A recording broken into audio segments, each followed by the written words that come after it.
Welcome to the Great American Collectibles Show, heard Wednesdays at 6:30 p.m. Eastern on PSA.com and the PSA Facebook page. The Great American Collectibles Show is brought to you by PSA and the National Sports Collectors Convention. Tonight's headlines are brought to you by Sports Collectors Daily. For all of your hobby news, features, and more, visit sportscollectorsdaily.com. And now, your hosts, Tom Zappala and John Molori. Well, David, you don't look like Molori. You're better looking than Molori because you have hair. I have a lot more hair. And you have more hair. And you're better looking than Molori. My name's Tom Zappala. And subbing for JM is our crack producer, David Martinez. David, welcome. Thank you very much. Yeah, JM is on assignment. We don't know where the hell he is, but he's on assignment somewhere. So David's going to be filling in. We have a great show today. We have our dear friend who's been with us since day one, Brian Drent from Mile High Card Company. Let's bring Brian in right now. Hey, Bri. Hey, guys. How are you? Good. How you doing? I'm good. Thanks for having me. Thanks for coming on.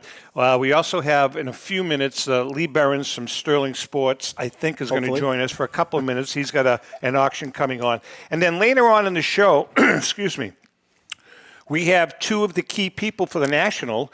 One of the key, David Gelfman. David is handling the pavilion, the Burka stage, all the activity and events at the Burka stage. And then our good friend Joe Drelich is going to be joining us from East Coast Sports Marketing. You got it. I always screw that up. No, you got that. So Joe's going to be joining us later on, talk about the National. Brian, you're going to be at the National. You're looking forward to it? Absolutely, every year. It's Christmas in July. I'll tell you, man, there's been a couple of Nationals where you've been the headline, as we all know. For whatever reason, you pick something up, someone walks up to you and hands you a consignment, is like jaw-dropping, and the buzz goes through the whole convention center. That's happened a couple of times. So yeah, I've been fortunate. No, it's good timing. It's worked out. But I just look forward to the National every year. I've probably been to 30 some odd Nationals. This will be the 25th show we've set up at, and we have two booths, and we're bringing, we actually are going to have an ongoing auction, not at the show, but live during the show.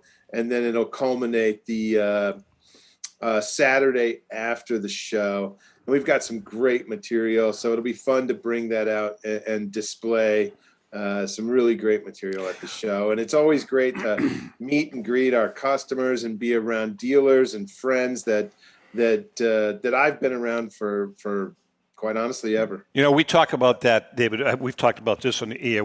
We've talked about this ad nauseum.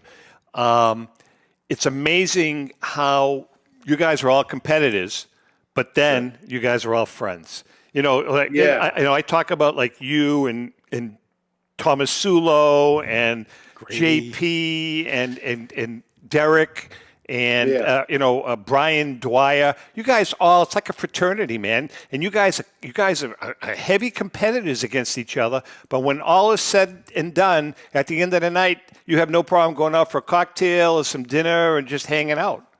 You know what? I couldn't agree more. I mean, it's tough competition, friendly competition, but tough at the show. Everybody wants to win. But I think we have such a great deal of respect for one another, for what it is we do, what we've done in the past, how this industry has built itself, and what we've been through and on the way up to where the industry is currently, that there's a great deal of camaraderie and friendship.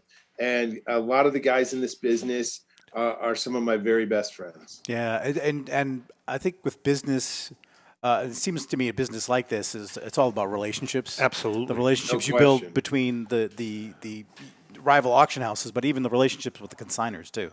Oh, for sure. For sure. And that's what the National really has become. At one point in time, and it still is for a great deal of people, but at one point in time, it was, sales heavy. And now it's really a great place for us to meet and greet and interact with our customers. that we've known in some cases for many, many years now. Brian, the other thing is this, which I find intriguing, is, Sure. I mean, there are X amount of consigners that are real high-end, high-dollar consigners. And it's amazing how not one consigner is married to one auction house. You know what I'm saying? Like, I mean, a guy, I don't know, I throw a name out, a guy like Marshall Fogel may be dealing with Brian Drent this year, or J.P. Cohen next year, or Derek Grady the year after. It's interesting how those consigners really, really kind of mix it up with you guys. And the other thing is that you guys do a lot of business with each other. I mean, you guys will barter back and forth, like you and... Oh, for sure. Right? Yeah. I mean, that's amazing. Listen, we're going to take a quick... You stay put with us, but we're going to bring in our good friend who kind of got the time, Eastern time kind of goofed up a little bit. But that's okay. It's tricky. It's tricky. Lee Behrens from Sterling Sports Auction. Lee, I don't know if you know Brian. I know the name. I've bid in his auction a few times, and other than that, I don't think I've had the pleasure. Hey, Lee, how are you doing? Good. How about yourself? I'm doing pretty well. This is a good example. This is a good example of what we're talking about. So here you have Brian, quite frankly, and Lee knows this, is one of the largest auction houses in the sports memorabilia business. Mm-hmm. And Lee is a smaller auction house, but they both have their niche, they both have their customer base, and it works. I mean, everybody gets along with everybody else.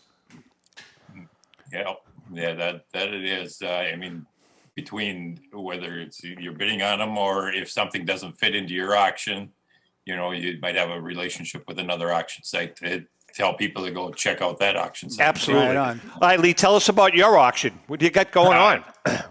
The current auction we have, it closes tomorrow. We have over 350 lots. A few of the quick highlights are we got a great selection of T206s again with some tougher backs, including Carolina Brights. There's a Cobb Green portrait, a Cobb Bad Off. Yeah, I saw that. Some we got a Joss with a Tolstoy back. Very nice. A little tough to see with the glare we got going on here. Lajoie portraits is always important. One neat thing that I got is a large collection of Z-Nuts with most of the popular players in there, the Hall of Famers that were in the set, the Cubans, Native Americans. There's a lot. This is the Bancroft pre-rookie. Yeah. There's Lazaris in there.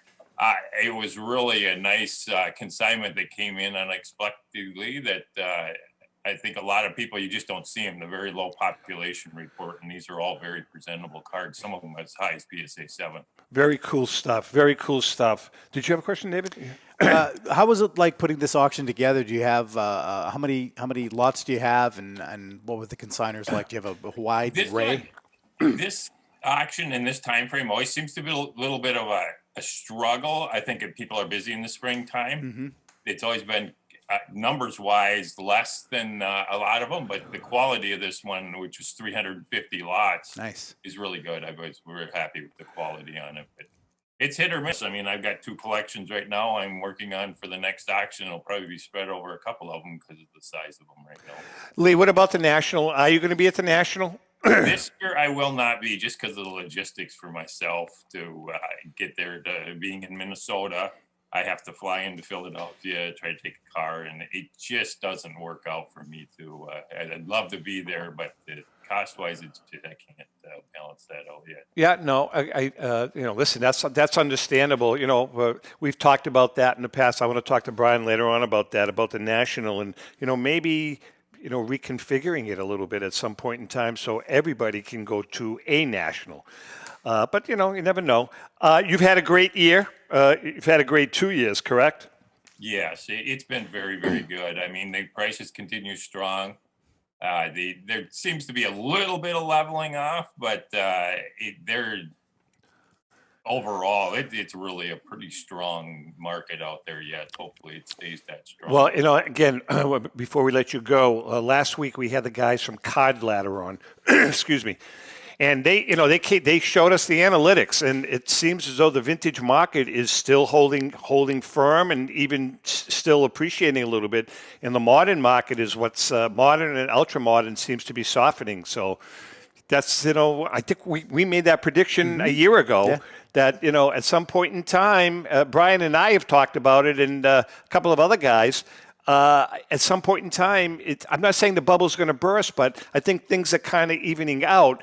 But the good point is that it seems as though, and they showed us that the data, a lot of these modern, ultra-modern collectors / investors are starting to expand into the vintage market, which is a good sign. Very good sign. I agree with that. I think, and Brian's been probably around as long as I have, into the 80s. Cards have been a solid investment. I mean, as long as you get into the vintage and the pre-war, it's just, you can't go wrong with it. And there you see a fallback of investors when they'll pull their money out of the stock market to go buy cards. When I had a card store, I mean, we absolutely saw that quite a bit. What's your website address? It's sterlingsportsauctions.com. They say it closes on Thursday. Got to have initial bid in by 8 p.m. Eastern Standard Time. There you go. There you go. You got it. And then you can get into extended bidding, and the whole auction is open for bidding. It's a little different than a lot of them. I don't do a lot-by-lot closing, or if you have just one bid in, you can bid on every lot in the auction, extended bidding. Nice. Fantastic. All right, Lee, listen, we're going to miss you at the National, but we'll see you down the road at some point. Thank you, sir. Thanks for having me on. Take care. Thanks, Lee Behrens from Sterling Sports Auction. Nice guy. Yeah, he is. Nice guy. It is. The smaller auction houses are fun to have on. Yeah. You want to see you want to see everybody succeed. Yeah. You know what I mean? And Lee has told me in the past, Lee's a 2-man operation. That's crazy. Him and his wife. Can you imagine that? Yeah. So you know what I mean? It's just, you like to see that, Brian, right? For sure, absolutely. That's the backbone of our business. Yep. And so, like you had made mention, there's a place for everybody in this business on the dealer auction house side as well as collector side. So there's something for everybody. I know that Lee runs a nice auction. I wish him nothing but the best for tomorrow, Thursday's close, and hopefully it's a successful auction for Sterling. Brian, let's get back to what we were talking to Lee about. Where I don't know if you heard us, but the last week we had the gang from Card Ladder on, which quite frankly I was very impressed with. Yeah, it's really interesting. I really was impressed with them because they really, really have their finger on the pulse. It's almost like the stock market, absolutely, of what's going on. I mean, there's no fluff there. They're hard. That's hard data, and they indicated to us last week that the modern and ultra-modern market is softening and that the vintage market has remained strong and is still kind of even creeping up. Point being, they also said, and again, they look at the data, that it seems as though the young investors / collectors, the guys that were flipping cards a year ago, seem to be expanding into the vintage market. Are you seeing anything like that? Yeah, there's no question about it. I think what you're talking about is absolutely relevant in that they're using hard data. I mean, those are real numbers to substantiate what they're saying. I've always looked at it and continue to look at it, and I think it bears out that the vintage side of the market is like the blue chip stock side of the stock market, whereas modern, ultra modern becomes like tech stocks. And look, we all want to conclude in our portfolio something that's going to hit a home run, right? But we want the security that blue chip stocks offer. And so when the market does start to level or even weaken a little from a white hot level to just a hot level, if you will, I think the safe money goes to vintage. And I think that some of the maybe more wise guys, if that's in the ultra modern and modern space, maybe want to learn vintage, dabble in vintage just for the security that it may offer. So follow up on his question in your response. Is there something on your side, on the auction house side, when you see, in this case, the modern or ultra modern market just soften a little bit? Is there any adjustment that you make in your auctions at all, or are you just kind of good question. Let it? Yeah, that's a great question. It really is. And without having to think very much about it, I think absolutely. One thing that we're always more apt to do is extend cash advances for vintage versus modern. And also, when the market's retracting a little bit on modern and ultra modern, our cash advances in that area may not be as strong, just because I don't know where the market's going. Well, not only that, Brian, but and again, especially we do still buy stuff and to put in our own auctions. We may just pull back be a little bit more, conservative and pull back a little when it comes to modern and ultra modern in terms of purchases versus vintage. I mean, like I still can't wrap my arms around, why would you give a cash advance for a John Morant card, for instance, or a year and a half ago, a Zion Williamson card, when there's millions of them out there. Now, if you're going to give a cash advance for a Christy Mathewson PSA 7 or PSA 9 T206 card, that's a whole different story. Feels a lot more comfortable, doesn't it? Right? I mean, it doesn't take that much thought to think this seems to be backed by something a little bit more than the other side. Exactly. Brian, what about, I want to get your thoughts on memorabilia. This is from a personal standpoint. I've switched gears simply because I was working on a card collection for 30 years, and I wanted something fresh. So I got rid of most of my T206 cards to private sales. I've kept my Hall of Famers, and I've kind of gravitated towards some of the memorabilia that's out there. Is the memorabilia market, game used memorabilia market, still hot? And I know it's a more steady market than, for instance, vintage cards, but is it still a good investment? Yeah, for sure. I think it may actually be a better investment right now in terms of future appreciation, just because so much of that memorabilia, whether it be game used, whether it be photography, whether it be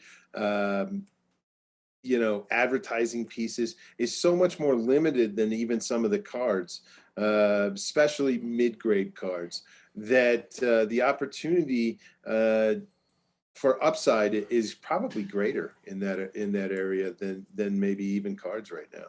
We're starting to see it, especially with some of the authentication in place for game used and things of that nature, especially Photoshop or photo matches. So for your private, we got about a minute before the break, David. Yes. For your like you personally, your private collection, I'm sure you have a private collection.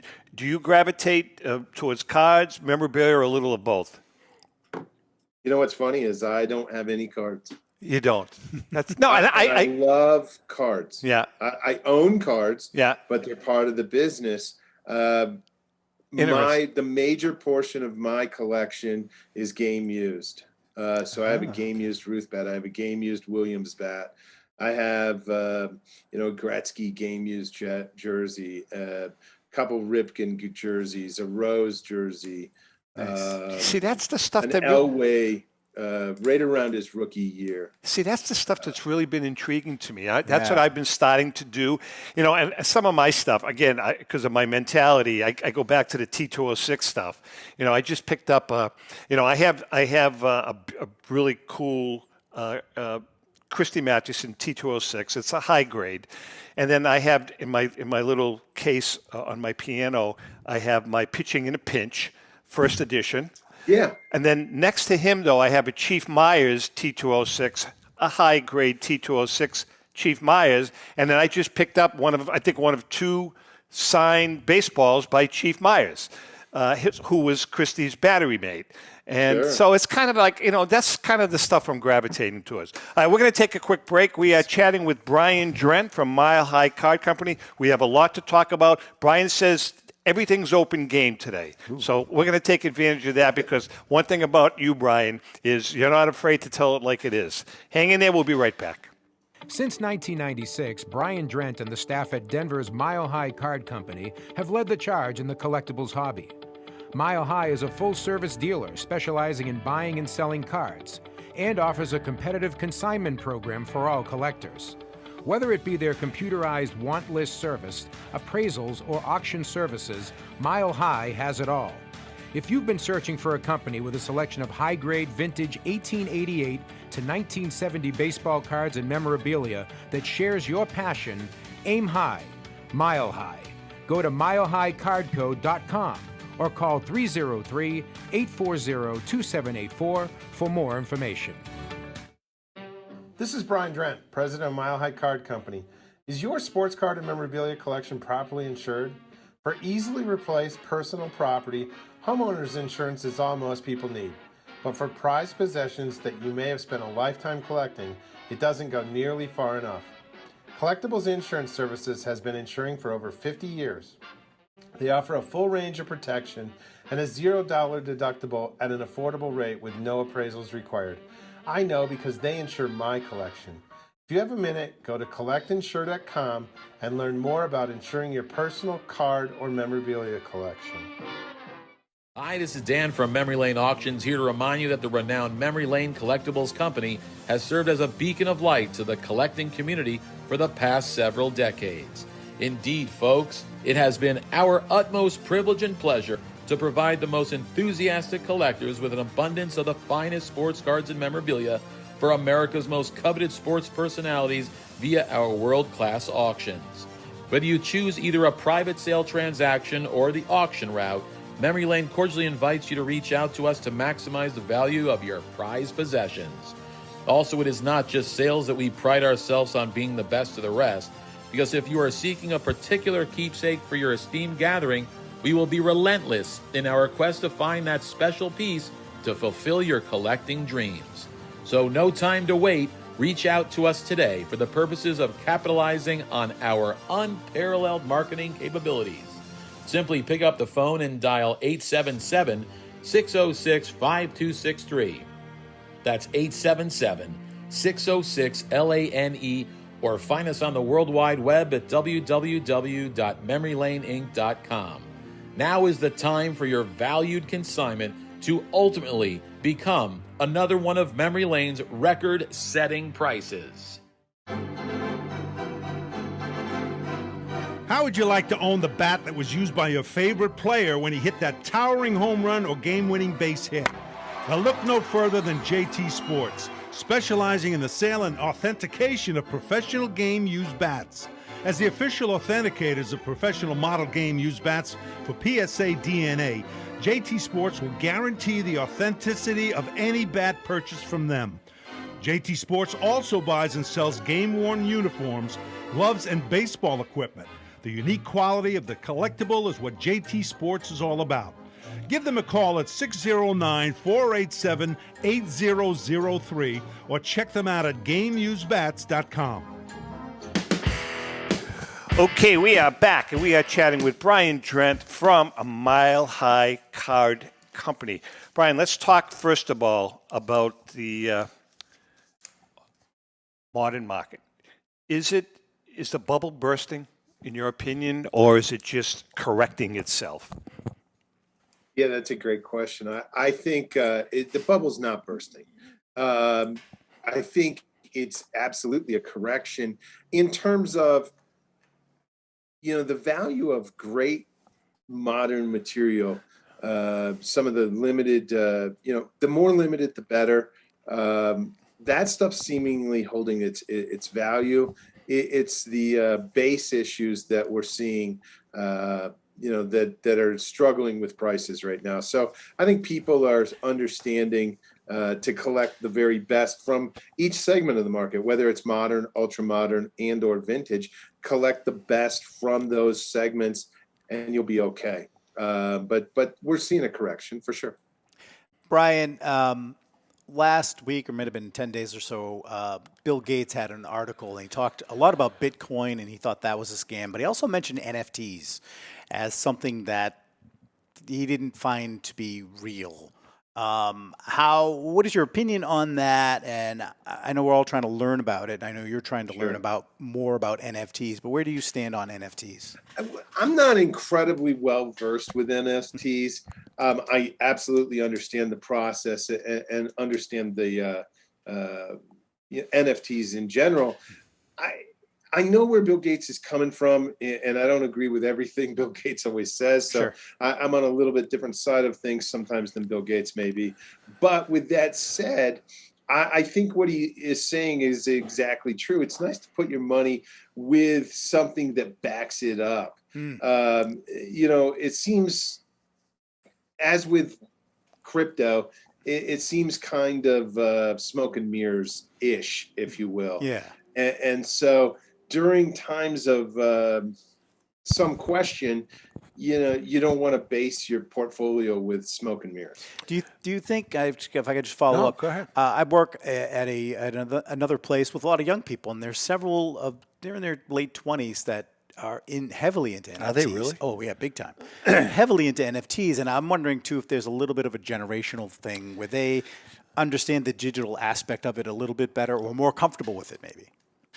That's a great point. I do think that may well be the case. I do think, though, nobody ever goes broke taking a profit. And there's always a point where just take your money off the table.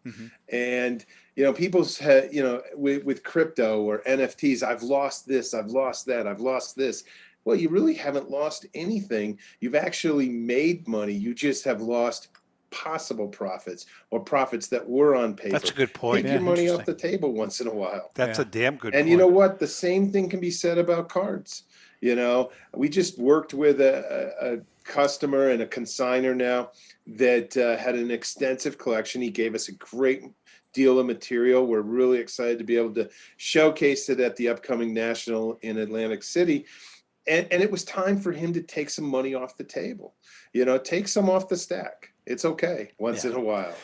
Brian, which leads me to another question, regarding the whole modern nuance, and that's fractional buying.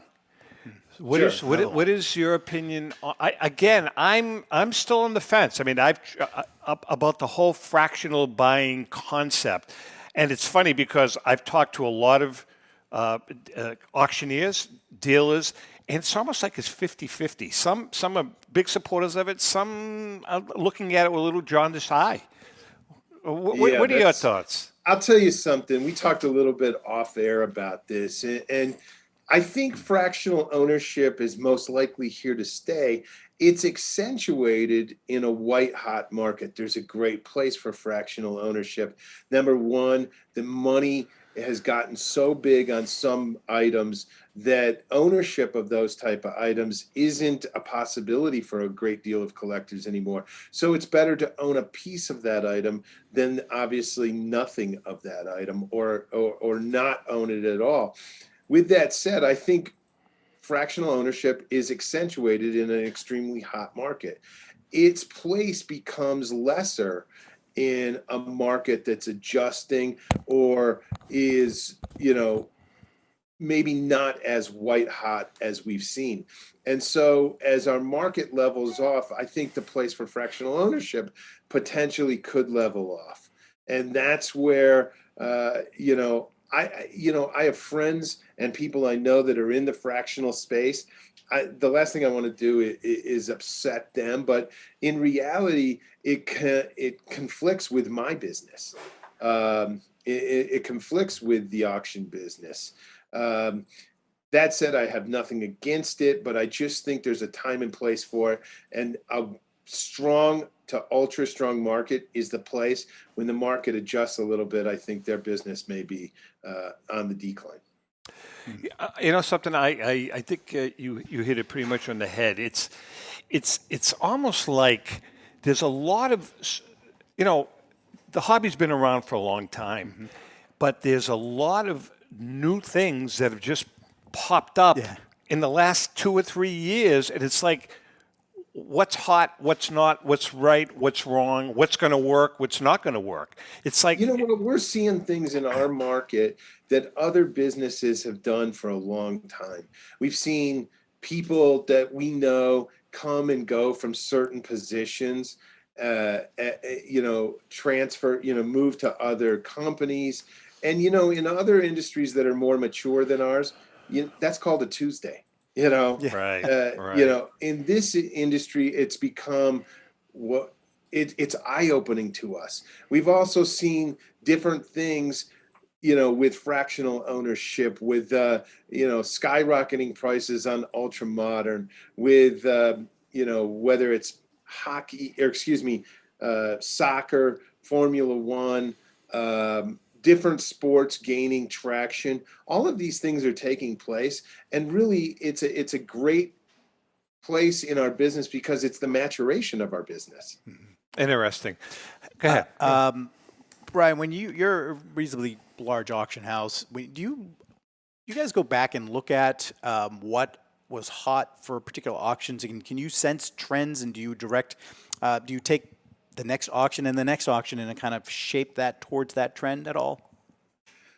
We absolutely see trends. I wish I could sit there and try to make plays on exactly where the trends are. Right. Listen, we sell what we get. Yeah. I'm not going to try to, pull the wool over anybody. But so yes and no. When basketball became incredibly hot, it seemed obviously that our auctions, as well as our competitors, had a great abundance of basketball. Basketball's still hot, so you see that.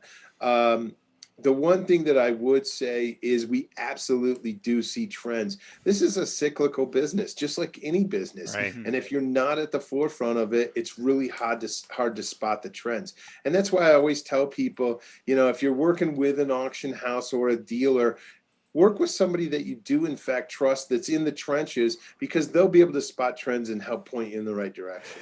Brian, have you been involved? Did you get caught up in the Pokemon phenomena? Yeah, we have. We've had to. I'll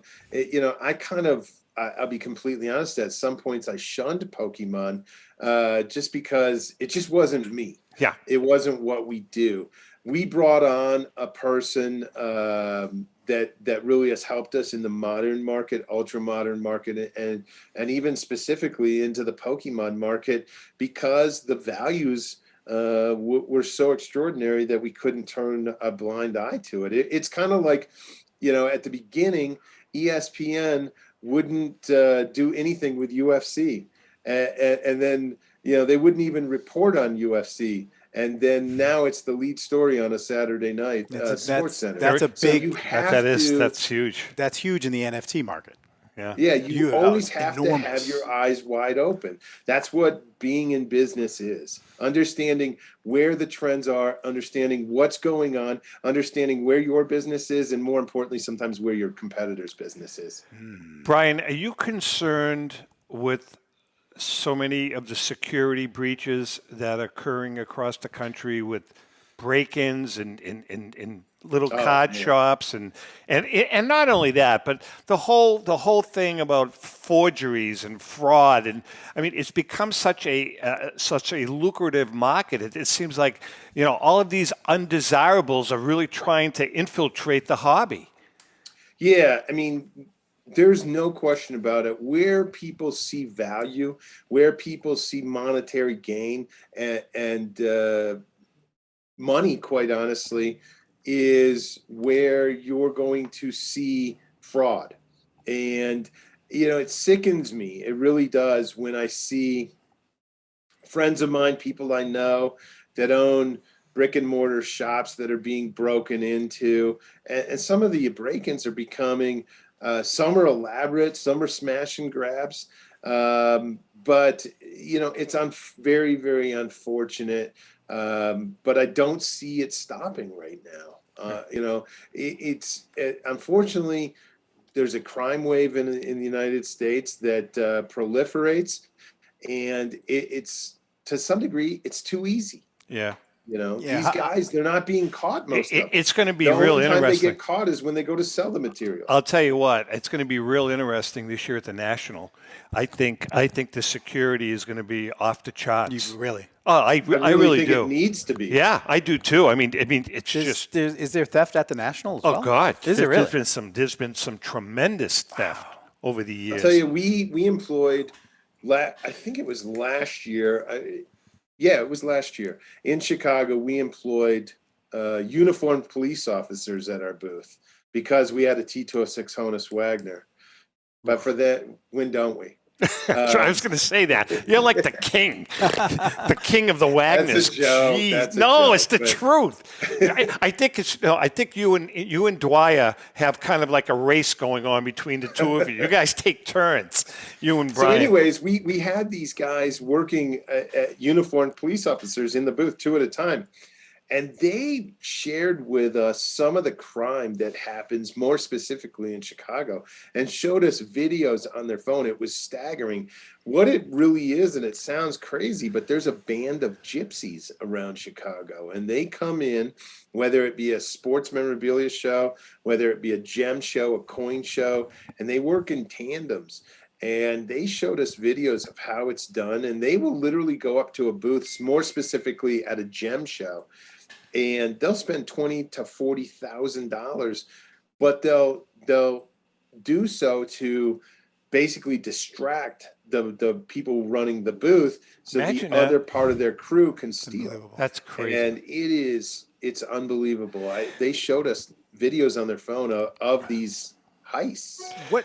A question on the National, and when you're going to have material there, right? You're going to have items there. Sure, a lot of material. What is the traveling, the shipping of those items? That's what a is good the question. behind the I've scenes? always wondered that. I have too. I always wondered. We actually we employ several different ways of going about it, whether it be on our person or we've used FedEx. We've also used Brinks to deliver some of our material. And I think that's one thing that we as an industry need to look into much further than we currently do. I know in the coin industry, they have Brinks come pick up and deliver their material on a relatively every show basis. Really? And with the values of our material now and our items and collections, I think that's something that myself as running Mile High Card Company and a lot of my competitors need to really look into.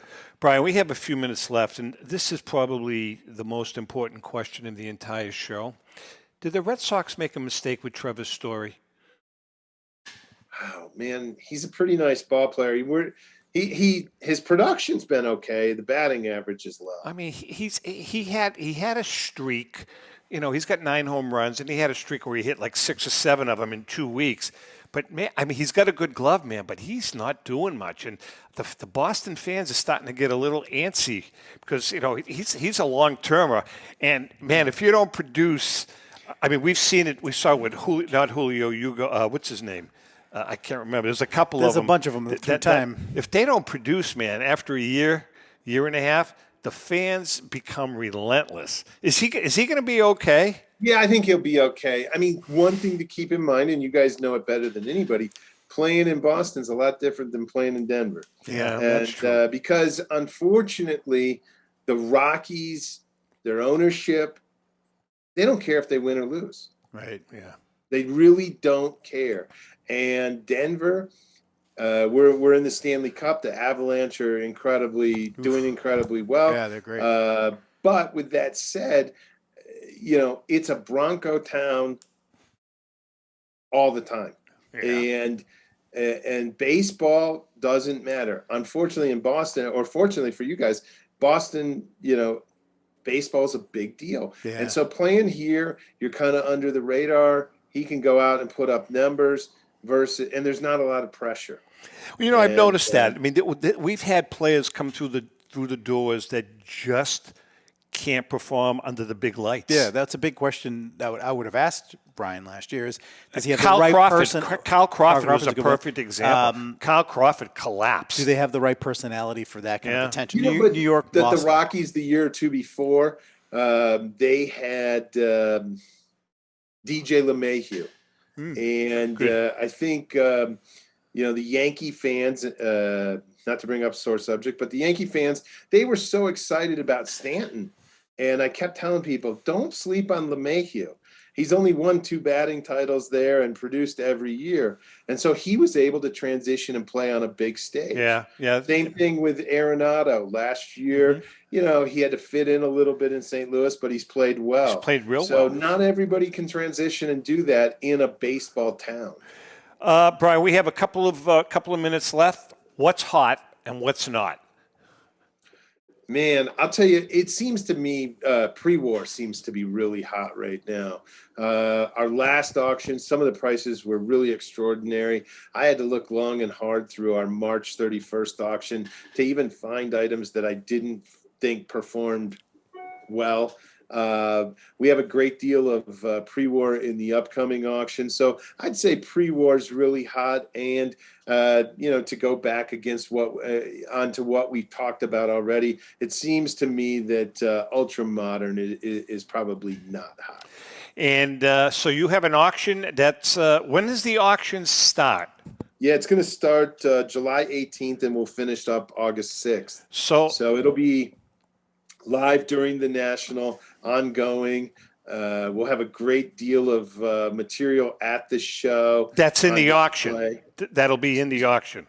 Yeah. So people, that's important. Mm-hmm. So if you want to, if you're at the National and you want a close-up look at some of the stuff that you're bidding, that's what you need to do. Yeah, we're at booth 840 and 741. Stop by. We'll obviously be taking consignments. We're going to be buying, and then we'll have a great deal of the material from the auction at the booth. Brian, JM is going to be going around with a little camera guy, and they'll be doing some interviews. Obviously, we'll see you at the National, and you can go to milehighcardco.com. Milehighcardco.com. I finally got it right, brother. Woo! All right, Brian, we look forward to seeing you at the National.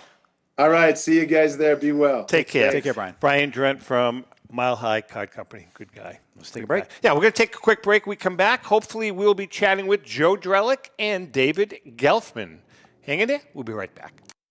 Online auction, specializing in autographed memorabilia, sports cards, coins, art, and collectibles.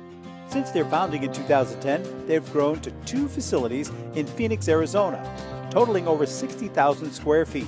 Jared Cavalier and an incredible staff of over 150 team members serve a very large customer base and enjoy every minute of it. By working with leading authentication companies, Pristine ensures all items are 100% authentic. In addition, third-party authenticators regularly travel to Pristine Auction to provide authentication services on site. Pristine Auction strives to operate its business in a way that's honoring to God, their families, and their customers. With a strong focus on speed, quality, and premier customer service, their mission is to be the leading online auction for every level of collector and fan. Pristine also works for Hope Sports and Identity Hoops International, traveling to Mexico to build houses for the less fortunate. Pristine Auction offers several online auction formats with thousands of auctions ending each day. For more information, go to pristineauction.com. That's Pristine Auction, the best in the business. If you're a discerning collector interested in owning the most important pieces in the hobby, look no further than Leland's Auctions. The original sports auction and appraisal house, Leland's was established in 1985 by legendary Pioneer founder Joshua Leland Evans. And today, President Mike Hefner carries on their tradition. From the Tom Brady card and memorabilia collection to the famed Boston Garden auction to high-end card auctions from every major sport, Leland's has always maintained the highest standards. Go to Lelands.com and get your bid in. That's Leland's, the hobby's leading sports auction house for 4 decades. It's often been said that championships are won on the practice field, and world records come only to those willing to work harder than everybody else. Heritage Auctions is the world's largest collectibles auctioneer because we believe that becoming the best is only an invitation to the challenge of remaining the best. This requires the skills of the hobby's top experts, capable of identifying and maximizing value for our consigners. It requires the most visited website in the industry, courting a global audience of collectors over 1.5 million strong. It requires a dedicated press department that expands our global reach far beyond the entrenched hobby marketplace. It's hard work, but a simple premise. Present the finest collectibles to the largest population of potential buyers, and world records will come. We invite all listeners to put the unmatched power of Heritage Auctions to work for you. Auction evaluations are always free, and our commission-based fee structure ensures that our interests are always aligned. The highest possible price for your collectibles. There will always be new world records to chase, so let's chase them together. Visit our website at ha.com and request your no-obligation review today. Hi, this is Dan from Memory Lane Auctions, here to remind you that the renowned Memory Lane Collectibles Company has served as a beacon of light to the collecting community for the past several decades. Indeed, folks, it has been our utmost privilege and pleasure to provide the most enthusiastic collectors with an abundance of the finest sports cards and memorabilia for America's most coveted sports personalities via our world-class auctions. Whether you choose either a private sale transaction or the auction route, Memory Lane cordially invites you to reach out to us to maximize the value of your prized possessions. Also, it is not just sales that we pride ourselves on being the best of the rest, because if you are seeking a particular keepsake for your esteemed gathering, we will be relentless in our quest to find that special piece to fulfill your collecting dreams. So no time to wait. Reach out to us today for the purposes of capitalizing on our unparalleled marketing capabilities. Simply pick up the phone and dial 877-606-5263. That's 877-606-LANE, or find us on the World Wide Web at www.memorylaneinc.com. Now is the time for your valued consignment to ultimately become another one of Memory Lane's record-setting prices. With so many fakes out there, it's hard to figure out if the sneakers you want are real. But when you buy eligible sneakers on eBay, you can be confident they're genuine because every pair goes through a meticulous authentication process. Introducing eBay Authenticity Guarantee. First, the sneakers you've purchased are inspected by a team of professional authenticators who carefully examine the shoes, including color, pattern, logos, and materials. Then they're measured and compared to the eBay listing to make sure they match. Even the laces, accessories, and box are checked. Once your sneakers are verified, they receive an authenticity tag, and every tag is NFC enabled so you can see the detailed specs. eBay Authenticity Guarantee. No fakes, no fraud, no doubt. eBay is the place to go for all your memorabilia, sports or non-sports cards, autographs, and much more. Whether it's a gift for that special someone or you just want to add to your own collection, eBay's huge marketplace should be your first stop. And if you sell, now is the time to flip your cards and get some extra cash. I shop on eBay all the time. That's eBay, connecting buyers and sellers globally. You know, you should buy me something on eBay. I should? That would be a nice gesture on your part. I'll get you something real nice. You promise? Yeah. How about a Pokemon card? Yeah, I'll take it. All right, listen, we're going to bring in right now two gentlemen that are going to be at the National, and they both have important parts at the National. Joe Drelich from ECSM, East Coast Sports Marketing. Right. Pretty good. That's and right. Dave Gelfman. Is it David or Dave? What do you like? David, it all works. David. Gelfman, whatever you like. David Gelfman from Ripping Wax, but David's also heading up the Breaks Pavilion at the National, the Burka stage. Yeah. So I want to talk to both of you guys. By the way, JM is on assignment today. Joe, you know David. So David's substituting for John. And Rico is on the golf course playing in another this guy plays in more damn charity goddamn golf. It's amazing. It's amazing. Every week he gets to play a free round of golf. Well, they know they can beat him, so. No matter where he goes. Where are you? I'm on the golf course. What are you doing? Charity thing. That's all he does is play charity golf. He plays. You know who he plays with once in a while? Dwight Evans. Does he really? And Evans is worse than he is. Is he really? Oh yeah, Jeez. yeah. They're both hacks. Wow. Anyway, let's get to David. You first. I know you've been out straight, to say the least. You're in Miami right now. You've got a lot of things going on. You're going to be heading up, and I know there's a lot we can't talk about yet regarding the Burka stage at the Breaks Pavilion, but can you kind of give us an overview of, there's going to be activities there pretty much all weekend, correct? Sure. So first off, we've been running the Case Break Pavilion since its inception in 2014. And every year we've seen substantial growth. This year is by far the largest, the biggest that we've ever had. There's going to be over 150 different breaking/streaming businesses that are going to be presenting on the show floor in the Case Break Pavilion. We still have our extended hours on Tuesday, Wednesday, and Thursday from 10 a.m. until midnight. We're getting all kinds of requests for huge, production type events on the main stage. I was just actually asked yesterday if we'd create some time for someone to do a 2003-04 case break of product is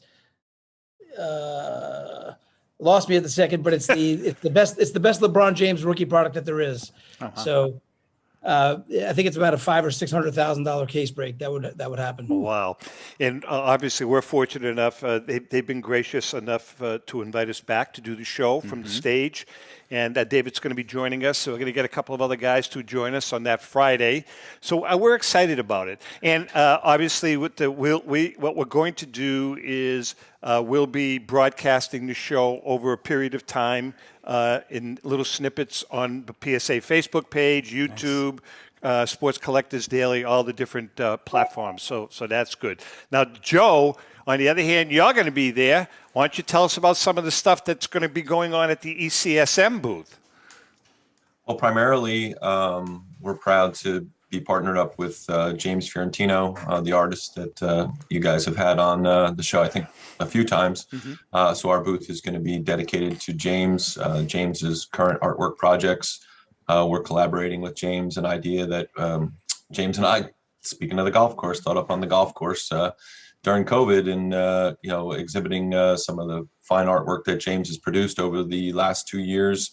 The project is called There's Only One, the most iconic trading cards of all time. They're one-of-a-kind pieces of artwork that'll be on display.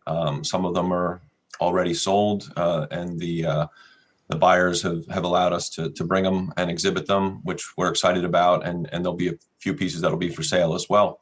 We're really looking forward to that. And again, you guys have been gracious enough to invite us we're basically going to have like kind of a soft book launch of our new book that'll be launched at the booth on Saturday from 10 to 12, myself along with Ellen and John Molori, Joe Orlando, and James, because James made some beautiful contributions to the new book. The Diamondbacks collection. Trying to get Kenny Kendrick out there. We're keeping our fingers crossed. I says, that'd be a nice gesture for you to get out there. But obviously, he's a busy guy. A little busy. Let's get back to David for a minute. Hey, David, can we talk about ripping wax? Or I know you guys are under some. You mentioned that there's some changes happening, but you want to give us kind of an overview? Sure. Well, in addition to running the Case Break Pavilion at the National, once again, since we've been doing that since 2014, we've also had numerous amounts of breaking operations that have been under the Ripping Wax umbrella. So we do a lot of B2C in the form of case breaking. We also do B2B in the form of sealed boxes and cases sales to retail as well as wholesale. We do grading, group submissions to many of the grading companies. And what we've been really focusing on over the last, 2.5 years or so is soccer. Actually, we've been investing in really the most high-end, high-graded soccer cards that we can find in high grade of Messi, Ronaldo, Pele, Maradona, and of course there's others that are going to be playing for Team USA for the first time. Come November in the World Cup. So definitely looking forward to that as well. Very, very, very cool. I mean, you guys have so much stuff that's going on. David and I have a little history. How long ago was that, David? About 4 or 5 years ago? Yeah, about that. We were on stage. David was with actually, you were the founder of Vintage Breaks, weren't you? Yeah, so I originally had the name, but I would say that Leighton was also a co-founder of that particular business. But yeah. So Rico and I are on stage. We're on stage with David and Leighton, and we're doing a pack opening, and it was a 55 Bowman pack, and I'm here, Rico's here, Leighton, David, and he pulls a 1955 Bowman Mickey Mantle. Oof. And Leighton screams. I think David had a gasp. Rico said to David, I don't want to touch the card. I do not want to touch the card. He was afraid he was going to ruin it. They sent the card down to PSA right away, and the card came back graded a 9, wasn't it, David? Yes. So actually, it was a cello pack that had 20 cards in it, and we had sold the spots for $500 a spot. Oof. And so I believe it was card number 17 where it was hit. It was. $500 with one spot. The gentleman hit a card that was worth hundreds of thousands of dollars. Yeah. So talk about a home run. Wow. You couldn't have planned that any better. Yeah. Hey, let's talk about the Philly show and the CSA shows, Joe, because I know you're having a little change of venue with Philly, correct? Yeah, definitely. But I do want to just touch on the pack because I was actually standing there as well. And I was actually at a booth right there, and the scream that those guys let out was just, I mean, it's definitely one of those moments that's burned in my brain. And, I also wanted to say too, it's really interesting because, I think, David and I have met just a couple of times because I've been friends with Leighton for such a long time, sure. But we've never really had a chance to get together and chat long term. It's just always been in passing.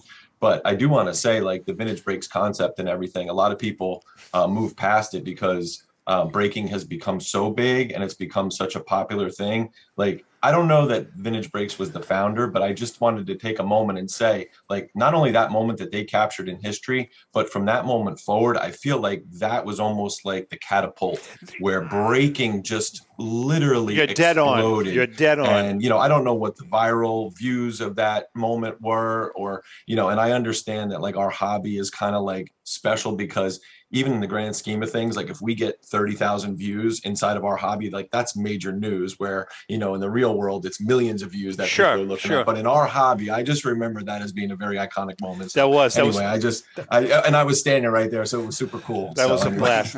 So tell us about the change of venue for Philly. Yeah. So Philly, Philly show again, has been around literally forever. One of the oldest card shows, started in 1975 by Bob Schmier.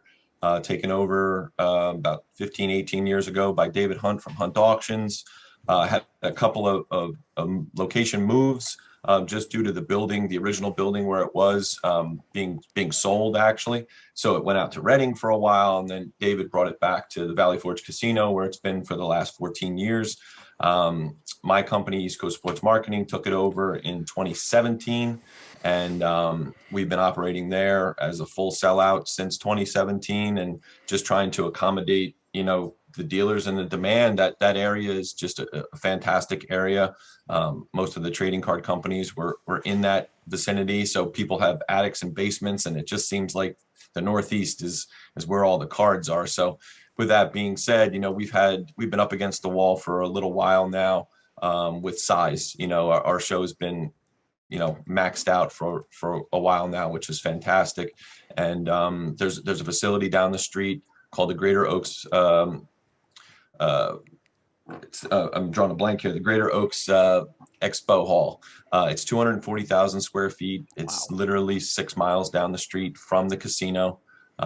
We made the move. We decided after surveying the dealers, getting opinions and what everybody thought. And we felt that was the right move for the show. So we go from 55,000 square feet to 75,000 square feet.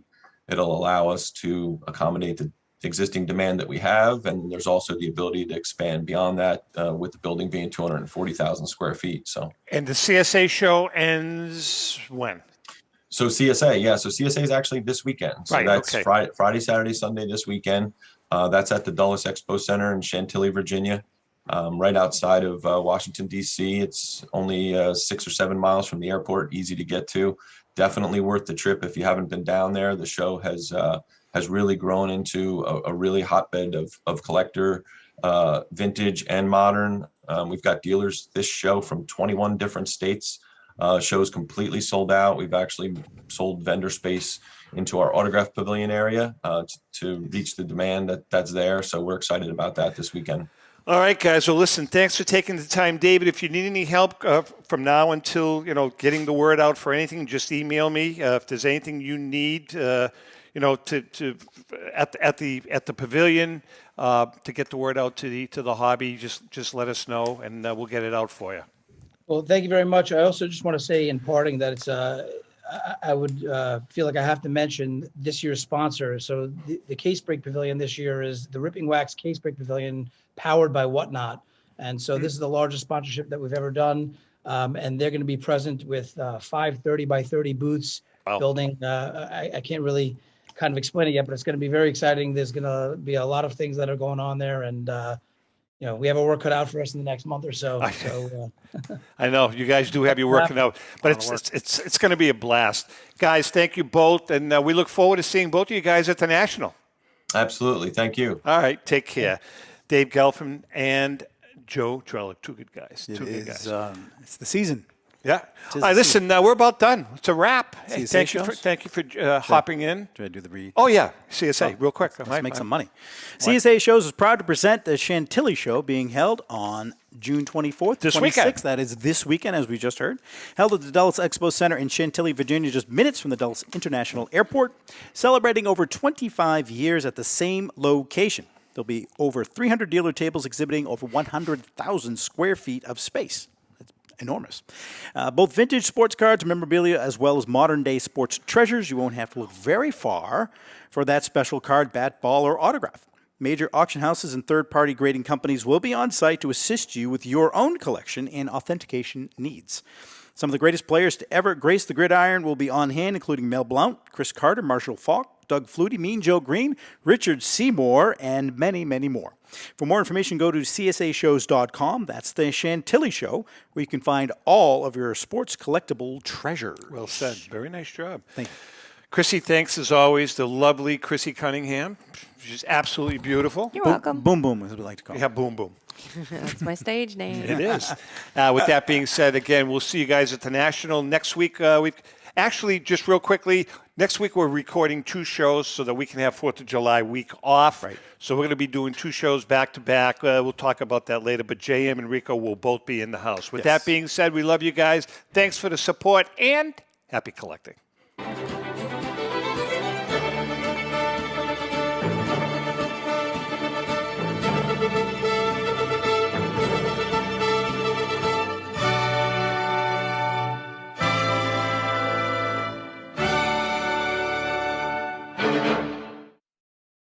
The views and opinions expressed by the hosts, guests, or callers of this program do not necessarily reflect the opinions of the Studio 21 Podcast Cafe, the United Podcast Network, its partners, or affiliates.